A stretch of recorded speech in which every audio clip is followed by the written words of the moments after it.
Fala, rapaziada, mais um vídeo pro canal. Dessa vez eu vou ler um textozinho que é rápido, pequeno.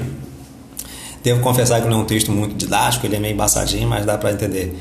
Bom, e entre o texto do qual eu tô falando e o título que eu deixei pro vídeo aí, né? Racismo, a caracterização do outro, é uma certa diferençazinha, né? O texto segue por um caminho e o título insinua uma outra abordagem, né? Eu deixei esse títulozinho aí já meio que intencionalmente, né? Indicando o título, né? O racismo é a caracterização do outro, já insinuando que o racismo é um recurso do preconceito, né? E o pensamento preconceituoso tem sido recorrente na história da humanidade, né? É meio que uma categoria de pensamento o racismo, o preconceito. Oxe. Então, apontar outra raça, apontar o estrangeiro, apontar o herege, o bárbaro, enfim, caracterizar o outro tem sido recorrente, né? Entre as sociedades humanas, esse pensamento meio tribal. Então, o racismo, a possibilidade de ser racismo é uma coisa que pode acontecer a todos, né? Então, é interessante a gente tomar esse cuidado. Essa questão de observar o outro, caracterizar o outro, muitas vezes inferiorizar o outro, né? Tem sido um hábito e uma característica muito comum de todas as pessoas. Então, feita essa ressalva, eu vou ler o textozinho ali, tá? Texto. Não conhecer as definições mais precisas de raça não te dá o direito de ser racista, argumentando uma inocência pelo desconhecimento do conceito, né? Biologicamente se diz que entre os seres humanos não há raças, né? Você pode não saber em detalhes, conhecer em detalhes esses estudos, né? Mas só porque você não conhece as definições de raças em termos biológicos, em termos científicos, não te dá o direito de ser racista. Inocência pelo desconhecimento do conceito. Bom, hoje em dia, ninguém tem o direito de ser racista, porque ser racista é genérico e moralmente condenável em crime previsto em lei. Ou seja, por mais que você seja um ignorante na área da biologia, né, você não pode ser racista porque isso é um crime, é uma coisa moralmente condenável. Então, assim, muitos antirracistas o são não porque tenham estudado alguma coisa de biologia e genética e sejam capazes, levando em consideração todas as variáveis do tema, de definir com precisão o que seja raça e fazer distinções claras e objetivas entre elas. Assim também, muitos antirracistas não o são porque fizeram uma pesquisa histórica identificando a gênese do conceito de raça, né, e seus desdobramentos no tempo, ou uma investigação sociológica mostrando os efeitos negativos do racismo nas sociedades atuais, ou porque sejam capazes de mostrar as incongruências filosóficas daqueles que são identificados como racistas, ou porque tenham entendido efetivamente o que algum estudioso explicou a respeito do tal assunto. Enfim, algumas pessoas que nunca sofreram discriminação racial, diga-se de passagem, né, podem ser antirracistas não porque procederam de um modo tal pelos caminhos da ciência e do conhecimento que os impeça de cair no próprio racismo e em qualquer outro preconceito do tipo.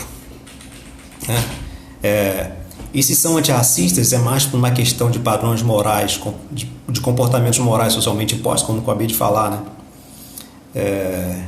Então,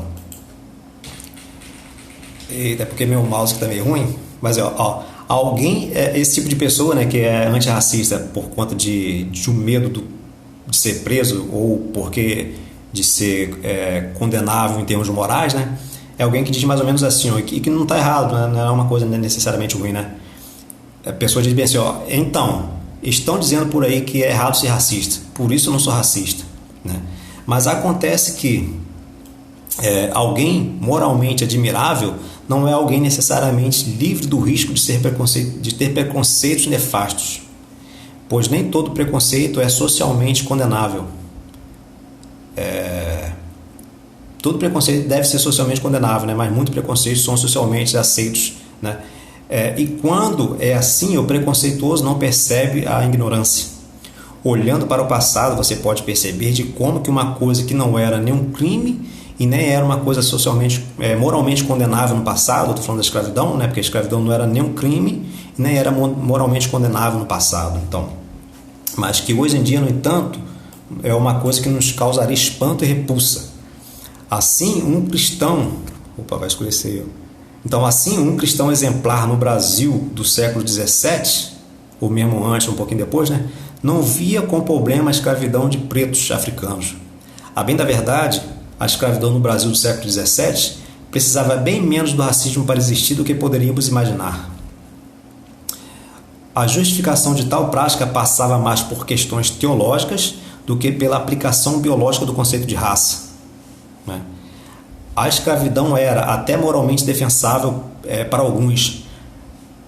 A escravidão era moralmente defensável por algumas pessoas da época, porque por meio da escravidão os negros poderiam ser redimidos de seus pecados, sofrendo na carne todas as purgações, com cada escravo refazendo em seu cotidiano de sofrimento, os próprios caminhos do Cristo encarnado.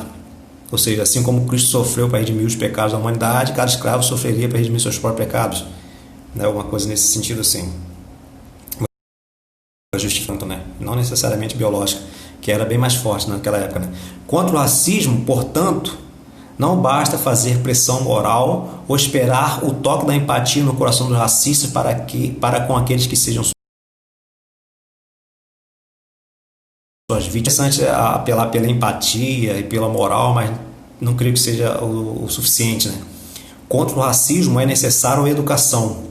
Uma educação que mostre historicamente os equívocos dos racistas, que mostre biologicamente os erros dos racistas, sociologicamente sua estupidez, filosoficamente sua burrice e, hoje em dia, a perversidade moralmente condenável dos que são simpáticos simultaneamente à meritocracia e ao racismo, porque, no fim das contas, isso justificaria um pouco porque há tanta desigualdade social em um país como o nosso.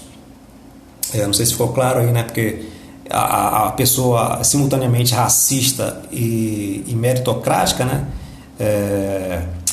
naturaliza a desigualdade social que está em nosso país como um dado de resultado de uma diferença biológica, vamos botar assim, de competência geneticamente determinada, vamos botar assim, de algumas coisas desse sentido.